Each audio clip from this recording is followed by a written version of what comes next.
Hello adventurers, and welcome back to my channel. Today we are at historic Fort Towson. Now we're in Oklahoma, and there's a lot of interesting things that you can find here in the great state of Oklahoma, including this small stop. Now this is a stop that has a lot of brain wrinkles to be had, a wonderful little museum here, and then some things on the grounds that you can also explore. So today, let's go explore Fort Towson. Starting off, the museum and gift shop actually are open Tuesday through Saturday from 9 a.m. to 4:30. They're also closed on state holidays, so if you're trying to come out on a holiday, it might not be the best. The fort grounds are open from 8 until 4:30, and there is a small admission fee for being able to go and explore. $7 for adults, $4 for children, or $5 for seniors. This is a part of the Oklahoma Historical Society, so you can only imagine there's going to be some great brain wrinkles inside, and I can already see a few things out here that I can't wait to share with you guys. So in I go, and we'll find something interesting just inside these small doors.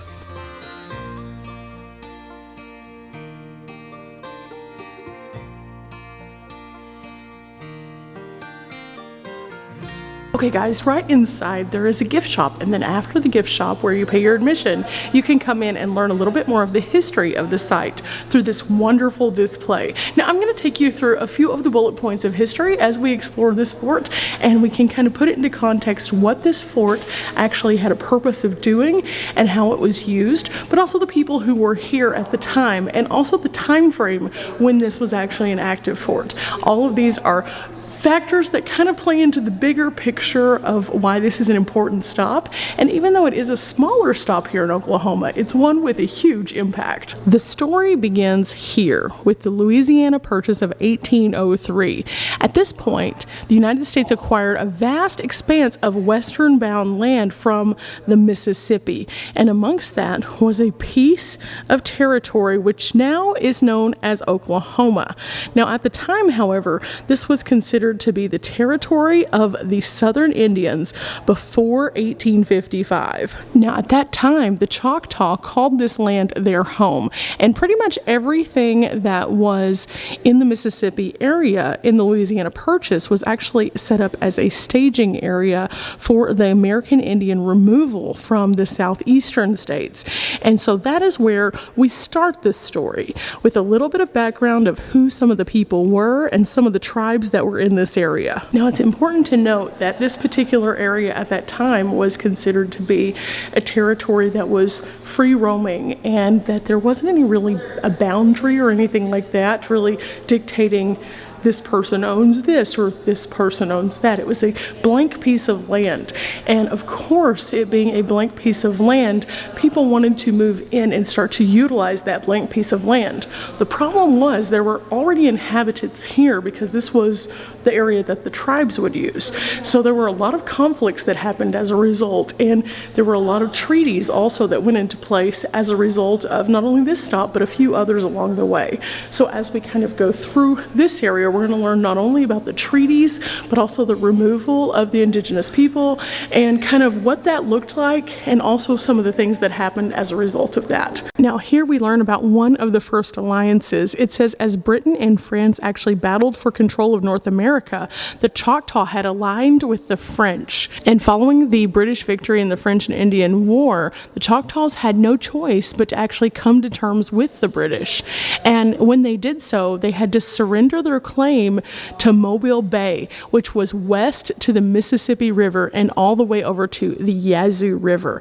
And at that point, some things started to fall into place. In fact, in October of 1820, Andrew Jackson and Thomas Hines, the commissioners representing the United States, came to the Choctaw Treaty Ground on the Natchez Trace and began to negotiate a treaty of surrender of portions of this land. Now this would be just one of many treaties to pass through this region. In fact, along this wall we learn about two additional treaties that actually transpired as well. This one in 1830, and that was called the Dancing Rabbit Creek Treaty, and then also the Doakesville Treaty, which occurred and actually put intense pressure, it says, from the United States on the Chickasaw and Choctaw to sign that treaty. Now let's go into a few of the logistics of a treaty before we get into the actual details of these two. Treaties a lot of times were a strong arm arm in a situation. They would put pressure on the people in order to sign these treaties, and many times they were not upheld. And so it became super problematic throughout history because the treaties were made and then broken and then made and then broken. Not also different from today's climate where we have certain laws, but certain people think that they're above the law. It happens. It is part of the history, and it's important to acknowledge both sides of that. So let's now talk about what these treaties entailed and then what happened as a result of those. In the Treaty of Dancing Rabbit Creek, this was the first removal treaty to carry out the Indian Removal Act, and it affected 11 million acres of Choctaw land in exchange for 15 million acres in the new Indian Territory. The second was the Treaty of Doakesville, and under intense pressure, it mentions, from the U.S., the Chickasaw and Choctaw signed this treaty in 1837, and this gave the Chickasaw the right to settle in the western part of the Choctaw lands. Instead of purchasing lands, they were agreed to lease and contract that particular section. So here we have the Chickasaw Nation right here, and then we have the Choctaw Nation, and this is how it was all determined as of 1837. Now the removal itself happened in 3 separate waves, and it says here from 1831 to 1835, 1 wave would happen per year to relocate people, and this wasn't a pleasant journey by any means. This was people who had lived on this land for a considerable amount of time being told, nope, we have to go over here now. And in some of those cases, that was a rugged, treacherous, unprepared land that wasn't extremely hospitable, but it was the land that was deemed theirs. Of course, we've gone on to learn that later on in life, even though these are considered to be tribal lands still, that many people have encroached upon them. So once again, they would be asked to leave. But let's focus on this particular fort and how it came into play with the Removal Act. Here we learned that they had to rebuild the nation from the beginning, and the Choctaw settled into their new homes and started realizing that the development of cattle and also cotton would be their best source of income. So the majority of Choctaws lived in small holdings where they grew corn and cattle and had hogs and horses, and they still continued to develop this pattern toward the east. Now inside of these areas you can find maps and also items that would have been important to each one of these chapters of history. So let's go take a look at a few of the items, and then also look at this, guys. They actually have an interactive piece right here where you can get hands-on and open it up and see what it would have looked like during the removal time. Now inside this you can learn a little bit more about each of the pieces that we just talked about with the alliance itself.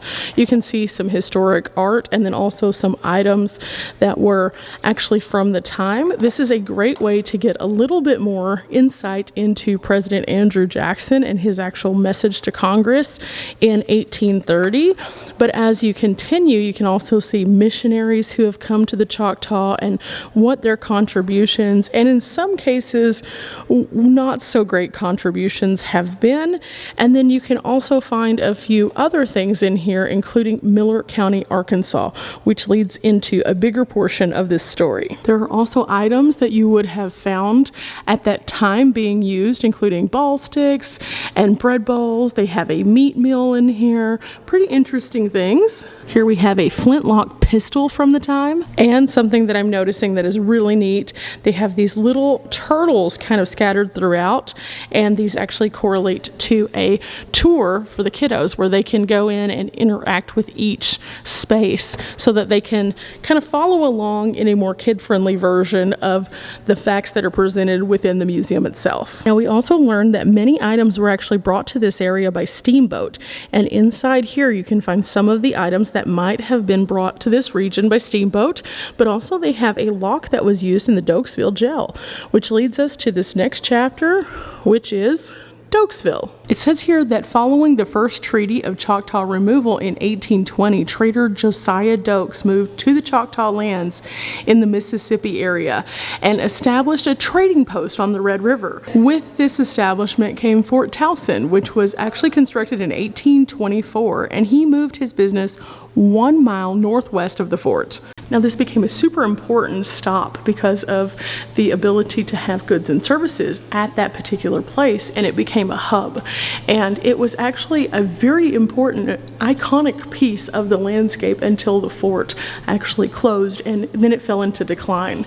But this area was a huge pivotal point and a game changer by Josiah Doak for him to have decided to put this in this particular area. Now, just beside that, we learn about the Rose Hill Plantation, and it says here that a mixed blood Choctaw, Robert M. Jones, arrived from Mississippi during the removals in the 1830s and established plantations of an estimated 10,000 acres that were worked by 500 slaves at this time. He was considered to be a prominent member in the Choctaw politics and represented both the Choctaw and the Chickasaw in the Confederate Congress during the Civil War. The reason I always tell you guys to come in and look at the displays at the museum before you go around the extra areas is because it really does tell the story of why you're here.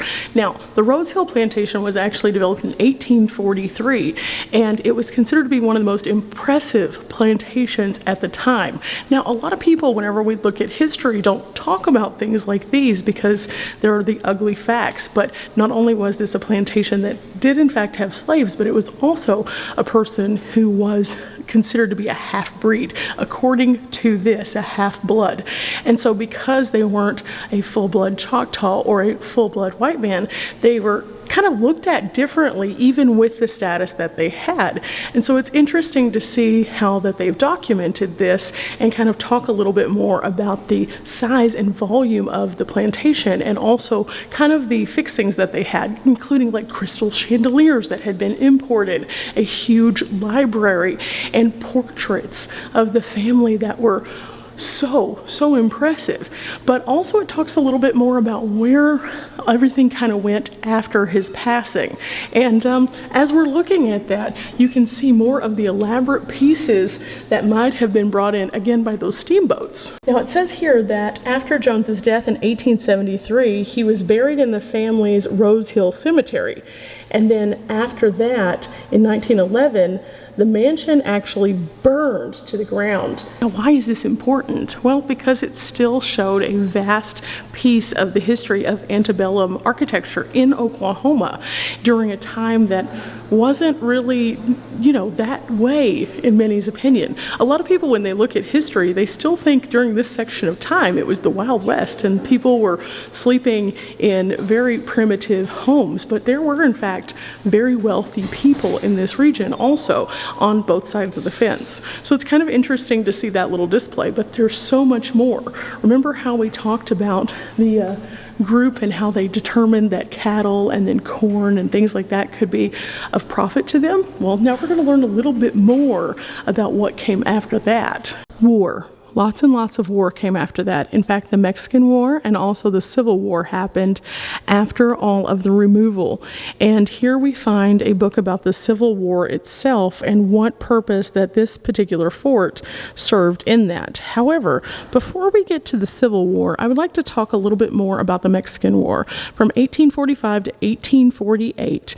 In 1836, Texas had already declared their independence from Mexico, and this placed Fort Towson at the center of the tension between Texas and Mexico. Now, Texas declared itself independent. However, Mexico did not think that they were independent. They still considered them to be a Mexican province.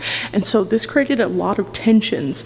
And ultimately, it ended up turning into a rebellion. And you can see that right here. But it was not declared an actual state yet either. So it was just this territory that was hanging out. That was until 1845 when Texas was officially declared a state.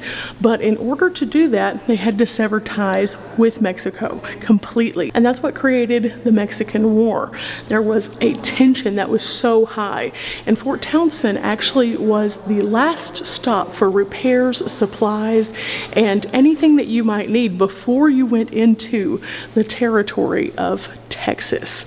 And so it served a lot of different purposes at that point. And here you can find some of the most interesting pieces that depict what happened during the Mexican War. So I thought that was kind of interesting, but they also have some other things here that are quite fascinating. They have bullet molds and lead patches and ammunition boxes, and then they also have this dragoon jacket, and then they have a musket and a caliber ball back here with a bayonet. Now, you might think, okay, 1845, and then they got a break. No, not indeed. There were about 20 years almost that were somewhat conflict-free, and that's whenever the Civil War broke out.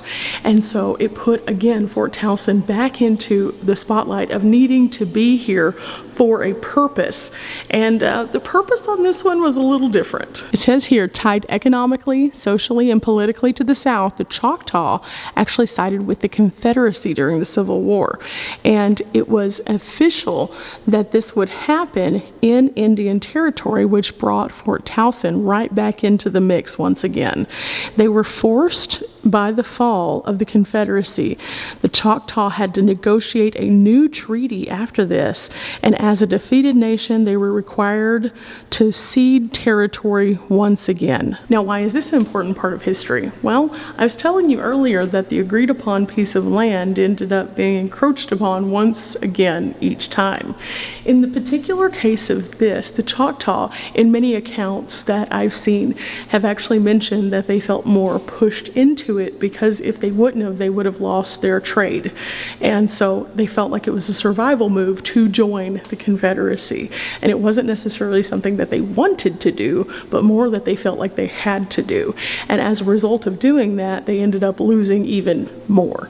And so it's one of those things that puts into perspective the Civil War in a little bit of a different light. A lot of times we think that it's just clear-cut one thing or another thing, but there's a lot of moving parts behind war in any case. And in some of the more marginalized communities of today, they have seen a very different side of this than most of us have even learned about. So I think that it's interesting that they have some information about that and talking about it a little bit. But there's a lot more to this, and we're about to learn a little bit more about not only the frontiersmen, but also kind of see what some Civil War things look like. In fact, here we can see some canteens, an officer's gauntlet, some cartridge boxes, some horseshoes, and then as we move up, we can actually see what one of the 1861 McClellan saddles would have looked like with the feed bags, and again, another uniform. Now, I know we've already spoken a little bit about the fort and its purpose, but here we learned a little bit more about its actual establishment, which was in 1824, and you can see that the original structure would have looked a little bit like this. You can also see its location on this map that's provided below. And we learn here that after the treaties were negotiated and leadership was insisting that they had a provision for military protection in this region, that is why the fort itself was actually created. But you can also see there's a couple of other little forts on here. So you have Fort Towson, Fort Washita, and also Fort Arbuckle, which are a little bit more deep into the territory itself. Now, in addition to learning about the fort, we also learn about the people who would have been at the fort, and typically an enlisted man of the Frontier Army was an immigrant, usually from Ireland, Germany, or England, and a lot of them were illiterate. They were not able to find work elsewhere, and they were drawn to the Army by the promise of $7 per month in salary, in addition to a place to stay and also regular meals. Now, this vastly was contrasted by the actual officers. The officers usually came from very affluent families. They had a lot of times college degrees or some kind of really great extended education. They were paid much better, but for the enlisted men, even though the pay was considered very meager, it was something in a time that there wasn't a lot to go around. And so that's why they had people who would enlist. And so I think that that's very interesting to see both sides of the coin of who would have been here, but also let's look at how they might have lived. Inside here you can find a guard shack, which would show you kind of how the bunk system and then a fire would be, and you can see what that bunk system would have looked like. These are just basic beds that have ropes and then very, very thin mattresses. They were stacked 3 high, and you would have an area on the end for your guns. But you would also have these basic items inside with you. You have a cup, a saucer, a shaving kit, if you needed glasses, a candle, a pipe, some hefty winter gloves, maybe a little sack. It was no frills. There were no frills at all. But as you walk into this room, you can hear the snoring, you can hear the sounds that would have permeated from the room itself. And you can envision what it would have been like to be in this particular situation and out in the middle of nowhere on the frontier. See, things were a lot different. Even though we had Doakesville with the store, it still wasn't a quick walk. It was still a pretty substantial ride from one location to the next. They didn't really have the cars of today, you see. Now here we have an interactive map and also some screens that we can do touch screen with. It shows you where the fort was located, each one of the individual buildings, and then you can look outside and see what that looks like today in comparison. You can see from where we're standing, there's a cannon right here in this little area, and then some brick walls and some like mortar-y areas out kind of in this region. That is all that remains today. After all, a lot of time has passed and a lot of conflicts have come through here. So being able to see the stone foundation pieces is still so amazing. And being able to kind of envision it with the map, it really puts it in perspective before you go outside to explore a little bit more. But what is this? This is spectacular. Wow. Here we learn a little bit more about this particular boat that we just saw the model of, and it actually sank into the Red River on the way to resupply the fort in 1838. It was built in 1832 in Indiana, and during its formative years of Western steam navigation, it paddled thousands of miles through the interior of North America. Now this thing didn't just go up and down the Red River. No, it went all sorts of different places, and there's a map here that shows you all of the different locations that this would have serviced. It says here that it carried tons of cargo to help all of the people in these regions right here. So a lot of work. Now, what happened to it? Well, we're about to find out. Apparently, these boats did not last that long. They said that 4 or 5 years was like a long time, and this one lasted 6 years before it sank. So it was considered an old timer whenever it was moving. Now, the interesting thing about this is this particular boat had probably run enough supplies to really facilitate a lot of different like individuals moving to the area, some of the tribes. It helped to move the things from the tribal lands to other areas for trade, and it also helped to supply the forts with everything that they needed. Because again, you couldn't just get in a car and go to the grocery store. They had to bring it from somewhere, and the boats were the way they did it. So what was life on the boat like? Well, here you can find out. It actually gives you some very interesting pieces about what life on the boat would have been like. And it has everything from passenger accommodations to what they were wearing. And this is a fascinating little book. It also talks about events that they would have had as a result of these steamboats. So really cool stuff. Now, before we go up to this next section, I wanted to kind of direct your eyes upwards, because you can see here that around the room they have all of these unique photos, and these are taken from historic photos and made into a very interesting way for us to kind of get an idea of not only what the fort looked like, but also some of the history. I always tell you guys, look up, look down, look everywhere, because you never know what you'll find, especially in a museum, because they always like to share little nuggets and tidbits for those who are genuinely looking. So check those out. And now we get to find out a little bit more about the boat that actually sank. Believe it or not, they recovered pieces of this boat many, many years later. And now they have some on display right here for us, so we can kind of see this frozen in time piece of history. In fact, it is here in this display that you can find some of the most interesting pieces that would have represented this particular ship. And right behind that, you can find what the wreckage looked like whenever they actually discovered it in 1999. Can you imagine being out on the Red River and then seeing something like this? This would have been crazy to have found. Researchers are, identifying pieces of this wreck, and whenever they realized that it was this particular ship, they were just so excited. And the Oklahoma Historical Society actually took on a project that took several years to document and also excavate the vessel. I told you we'd get to what happened to the ship. It actually snagged on a log. Believe it or not, a log was able to bring down this big boy. It must have been a big log, but it happened, and it was only a couple miles outside of the Fort Towson area whenever this did happen, and then the ship just took on water and became one with the riverbed. Many of those ships at that time would meet similar fates, but not so frequently do you get to find out about them after the fact, because a lot of times they get broken up by the currents and things like that. But this one, remarkably still, was very intact, and so now we can kind of look at some of the interesting things that go along with this. Now this is where it gets kind of interesting. You can learn a little bit more about the rudder itself right here, and there's a display also, and it says here that it was actually built to navigate shallow, fast-moving, and somewhat treacherous areas. So it was kind of interesting that it got hung up on that log, and that's what ended up bringing it down.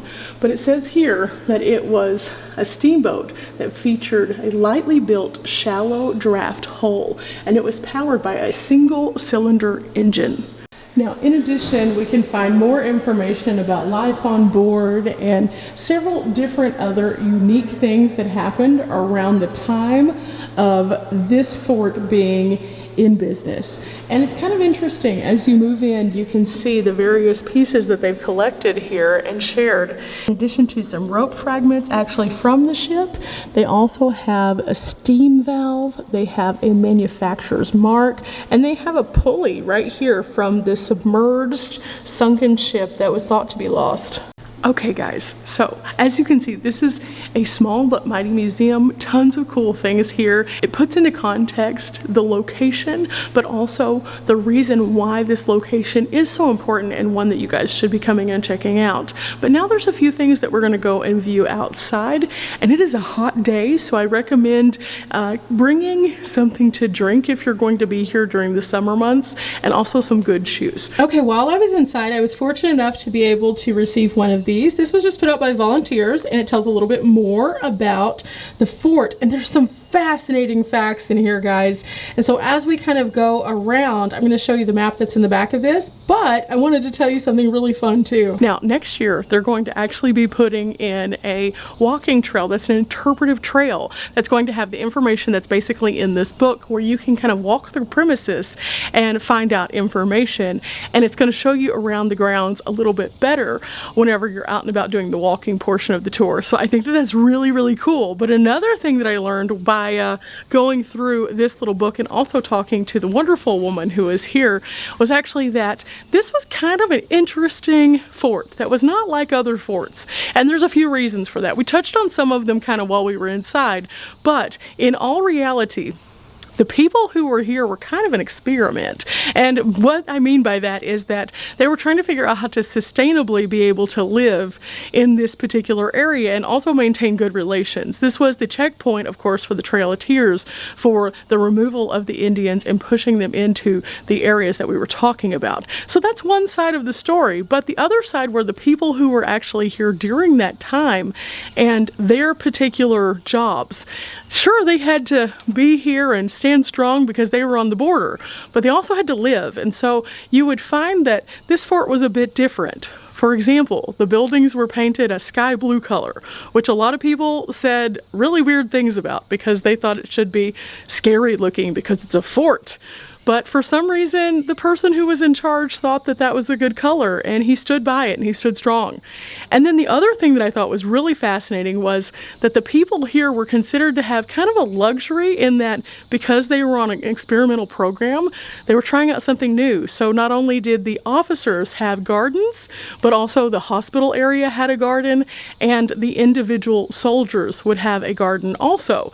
And in each of those areas, they would have different things. So for example, the soldiers would have the bare minimum. They would have like the corn and the regular stuff. The officers would have the more elevated things like cucumbers and tomatoes so they could have fresh produce. And then the hospital actually had herbs that they could use for the medicines and things like that they needed, because sometimes that steamboat wasn't getting there soon enough. And so it was kind of interesting to learn all of those things. You never know what you're going to find out whenever you visit a place. And the more brain wrinkles that we get, the more that we know about the bigger picture. So with that said, let's go explore. Okay, this is the kind of interesting part. Again, this book may or may not be available if you come to visit, but these will all be on the outside walking tour very soon. This is the walking tour guide that they have currently, and it's going to show you where all of these different points of interest are, including where the gardens were and the barracks, and then also where they had their baking oven, and then the flagpole would have sat. All sorts of interesting things. Now behind me, as you can see, there are some different areas of the ruin that you can go out to, and this is a walking tour, so they give you kind of some parameters as to where things are, and then also you can come out here and get a little bit of a better idea and understanding through this post, which is a path to the past. Let's take a look.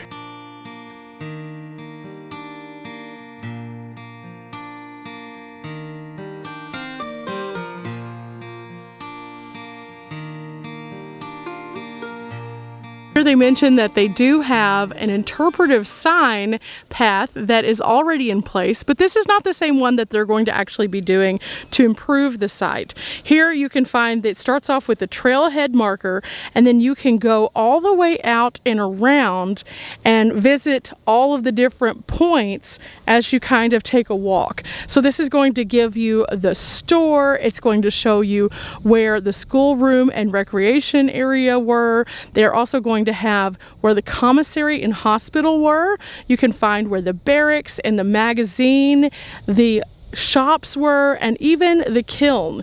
And as you go along, there's a series of markers that are already in place here, but again, this is being upgraded, so it will be even better. This also gives you a brief history talking about just the outdoor space. So if you're not able to go into the museum, you can still have some context as you're going around and see what these buildings would have looked like. But not only that, you can find out a little bit more about this being a transportation crossroad, and it tells you a little bit about why that was, and also how this little map right here actually depicts a very interesting time in Oklahoma history. In addition, at this particular location, there is a stone here for Dorothy Jane Orton, and she was the prime mover of urging the restoration of this fort. And she had an effort that went into this that was unparalleled. So here you can find a little bit more about her story and what inspired her, and also her story itself is fascinating. And what do I mean by that? Well, she was the first woman in Oklahoma to enlist in the Army, and that was during World War II. So she is a pretty outstanding woman, and so not only was her push to be a part of something and help out in the war effort, but also to bring back historic places like these so that we can learn from them today and get brain wrinkles. So again, I've always said we learn from the past to make a better tomorrow. Thanks to Dorothy here, we can do that. Okay guys, of course there is more to this walking tour, and I'm going to leave that to you guys. I'm going to let you go out there and learn a little bit more, and tell me in the comments if you've ever been here, or after you've come here, if you've seen this video, come back to this video and let me know what you think. This is a very unique stop in Oklahoma, one I definitely recommend. Remember guys, we're not here for a long time, but we are here for a good time, and brain wrinkles are always that. Till next time guys, bye!